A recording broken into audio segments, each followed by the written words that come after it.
Hey, beautiful. Have you ever considered subscribing to our channel? Help us reach our goal of 1,000 subscribers. The warm summer air filled the backyard as the sound of a guitar rang through the neighborhood. I leaned back against the porch railing, eyes closed, letting the music wash over me. My friends were scattered across the lawn, tapping their feet, clinking beer bottles together, enjoying the kind of afternoon you could only get on a weekend. The faint smell of freshly cut grass mingled with the grill's smoky scent, and for the first time in weeks, everything felt right. Life was simple. Country music played in the background. The world outside my little bubble seemed distant and unimportant, until the knock on the door. A loud, aggressive rap echoed through the house, followed by a drawn-out hello. I shot, a glance at my friends exchanging confused looks. No one was expecting company. The music had been low, more acoustic than anything else, but it didn't matter to me. Whoever it was could be ignored. But the knocking continued, growing more insistent, more impatient. I walked to the door, half expecting a delivery driver, but there she stood. Karen, the woman who thought she ran this neighborhood. Her eyes were squinted with a mixture of disapproval and something deeper, something mean. She didn't even greet me, she didn't need to. Her presence spoke volumes. "You need to turn that off," Karen demanded, her voice sharp, cutting through the air like an accusation. "It's too loud. You're disturbing the peace." I blinked, surprised by her outright hostility. "It's just a little music," I said, trying to keep the tone light. "We're not even playing that loud, just a couple of friends hanging out."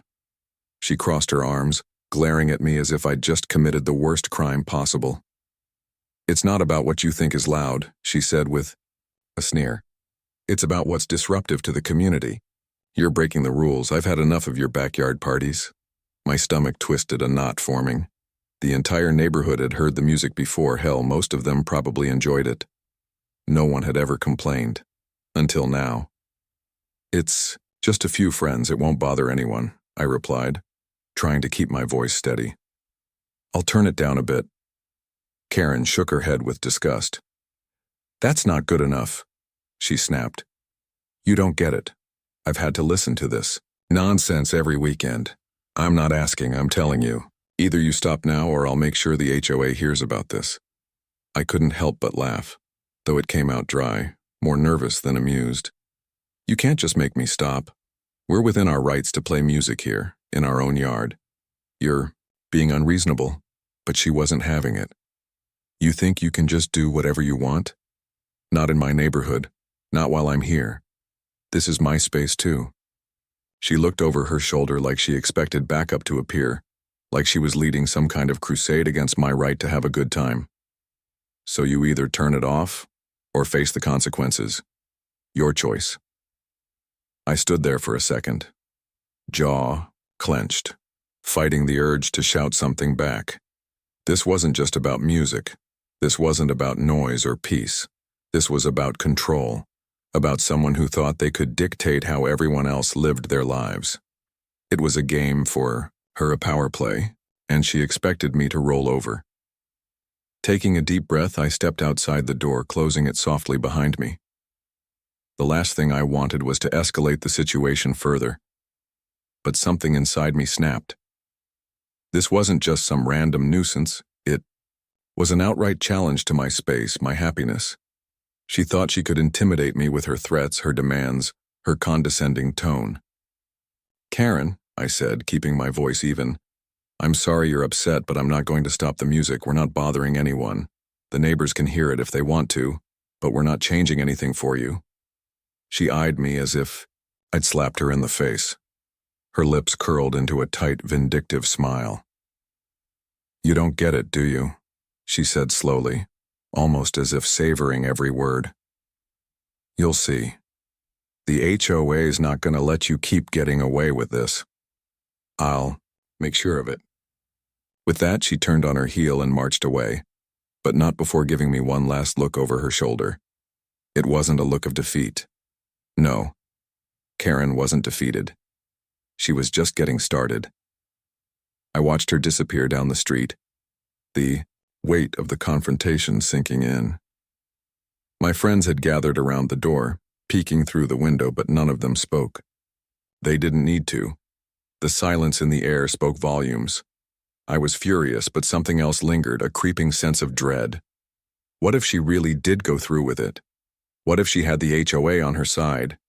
It wasn't just a noise complaint anymore, it was a war, and I wasn't about to back down, not this time. The next few days felt like a slow burn. Every time I stepped outside, it was like I could feel Karen's eyes on me. From her porch, across the street, or through the blinds of her living room, she was always watching. I knew she was just waiting for me to slip up. The HOA complaint came in that afternoon. The official letter was clean, professional, and full of the usual bureaucratic jargon. But it was clear as day. Karen had done exactly what she promised. She wasn't going to stop until my weekend jam sessions were over for good. I read the letter 3 times, each word sinking deeper into my gut. The HOA was demanding I stop the unacceptable noise or face fines. They cited several complaints filed, all from Karen. The last one had included a statement about repeated disturbance and disruption to the neighborhood peace. I couldn't believe it. This was my home, my space. I had every right to play music in my own backyard. I threw the letter down on the counter and slammed my fist onto the surface. The quiet that followed was suffocating. My friends came over later that evening, all of them grim-faced and unsure what to say.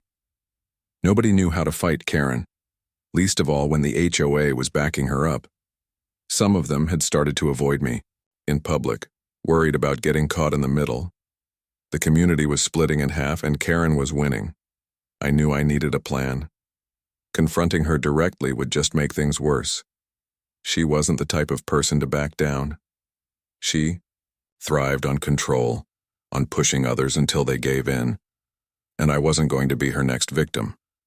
I spent the next few days researching. I pored over HOA bylaws and local noise ordinances, trying to find some legal loophole I could use to fight back. What I found didn't give me much hope. The laws were vague. The HOA's complaints were airtight. Karen's hold on the situation was stronger than I thought. But then a thought started to form in my mind, small at first, like a spark just waiting for fuel. What if I didn't just stop? What if I upped the ante? What if I made the kind of statement that couldn't be ignored? Spent the next few nights sketching plans, drawing blueprints for something that would make Karen's complaints look small. The idea was simple but audacious. I was going to build a stage in my backyard. A massive stage. Something so big, so impossible to overlook that Karen wouldn't just have to complain. She'd have to confront me, face to face, on a scale she couldn't control. The more I thought about it, the more the idea seemed perfect. The stage would be an absolute showstopper, visible from every corner of the neighborhood. It would have state-of-the-art sound systems, lights, the works. I'd throw concerts every weekend. I'd turn the thing into a spectacle. It would be my own personal defiance, and Karen wouldn't be able to do a damn thing about it. Not if I made it too big to ignore. The plan wasn't without risk. I'd be pouring money into it, building something I wasn't sure would work, but that didn't matter. Karen had already gone too far. I wasn't going to let her win. Not like this. The next morning, I hired contractors. It wasn't cheap, but I didn't care. I was going to show Karen exactly who was in charge. The contractors arrived with their equipment, and the construction began almost immediately. Word spread fast. Neighbors who had stayed silent started peeking over their fences, watching the project unfold. Some of them laughed, some of them murmured in disbelief, and some of them came over to talk, telling me how much they supported what I was doing. I wasn't the only one fed up with Karen. I realized that day I wasn't alone. By the time the stage began to take shape, Karen's temper had hit its peak. She was visibly furious every time she passed by. I saw her pacing in her yard, shaking, her head like she couldn't believe what she was seeing, and each time I saw her I couldn't help but smile. This was more than just a stage now. It was a declaration. She called the HOA again, of course, and her complaints only fueled my resolve. This was no longer about noise complaints. It was about power, and I wasn't going to let her have it. I kept working, kept building, knowing that the bigger I made it, the harder it would be for her to stop me. The entire neighborhood was watching now, and Karen's reputation was starting to crack. By the time the stage was halfway built, something unexpected happened. The local news caught wind of the story. A journalist showed up one afternoon, camera in tow, asking questions about the controversial construction. They wanted to know if I was really going to turn my backyard into a concert venue, and if I had permission. I smiled and said, "It's my property. I'll do whatever I want with it." The segment aired that night. My face was plastered across. The news, the story of the rebellious homeowner who refused to back down against the HOA and a power-hungry neighbor. I wasn't sure what to expect. But when I checked my phone the next morning, I was flooded with messages. Some neighbors were reaching out to express support. Others were taking sides with Karen, but I didn't care anymore. The story had gone viral. Karen was losing control, and she knew it. She made another visit to my house the next day, this time with a lawyer. I wasn't surprised. She walked up with her arms crossed, her face twisted in fury. "You think you can just build a stage and get away with it?" she demanded. "You think you're above the law?" "I'm not above anything," I said calmly, "but I'm not going to let you dictate how I live. If you have an issue, take it up with the law." Her face went red. "I'll make sure the HOA shuts you down. You can't get away with this." I leaned against the stage, looking down at her with a smile I couldn't suppress. "I'm already doing it, Karen. I'm already getting away with it." The weeks that followed were a mix of exhilaration and tension. The stage had grown from a simple idea to an undeniable reality. It was massive now, towering over my backyard like a monument to defiance. The sound system was in place, and the lights were installed, flickering in the evening as I tested them. It was almost ready. All I needed now was the crowd, and I knew the moment I threw open the gates, Karen's world would come crashing down. The news story had done wonders. My phone buzzed constantly with messages from friends and strangers alike, some expressing excitement, others offering support. Some even wanted to know when the first concert would take place. I hadn't planned it yet. I was waiting for the right moment, waiting for Karen to make her move because I knew she would, and she did. It started with a cease and desist letter from her lawyer. The HOA, following her lead, had escalated things, threatening legal action if I didn't remove the stage immediately. The letter was full of legal jargon, citing zoning, laws, and neighborhood restrictions. But I wasn't intimidated. They didn't realize that my real power wasn't in the stage or the music. It was in the spectacle, the attention. I wasn't backing down, not this time. I was going to take this as far as it would go. I sent the lawyer's letter to my attorney and began preparing my next move. The stage was already a symbol of resistance, but I needed something more. I needed to bring it all to a head. I called. A few local bands set up a date and decided to make it bigger than just a simple backyard concert. I was going to throw a full-blown music festival in my backyard, something that would make Karen's petty complaints seem insignificant in comparison. The event was going to be epic, an undeniable statement that I wasn't going to let her, or the HOA, dictate my life. The day before the festival, I received a visit from the HOA president, a man named Greg. He was a middle-aged guy, impeccably dressed with an air of smug superiority that could make anyone uncomfortable. He walked up to the stage, taking a long look at it before turning to me with a sigh. "You know you're breaking several rules, right?" he asked, his tone more concerned than anything else. "I'm aware," I said, leaning against the railing. "I'm also aware that you're just the messenger here. You're not the one who has to deal with Karen." He smiled, but there was no warmth in it. "Karen's just concerned about the neighborhood. You're drawing attention to something that's, well, it's just not appropriate." "Appropriate?" I asked, raising an eyebrow. "What's inappropriate about having a little fun in my own backyard?" Greg cleared his throat, glancing around as if making sure no one was listening. "This could be bad for all of us. The media's already involved. People are watching. This could get out of hand."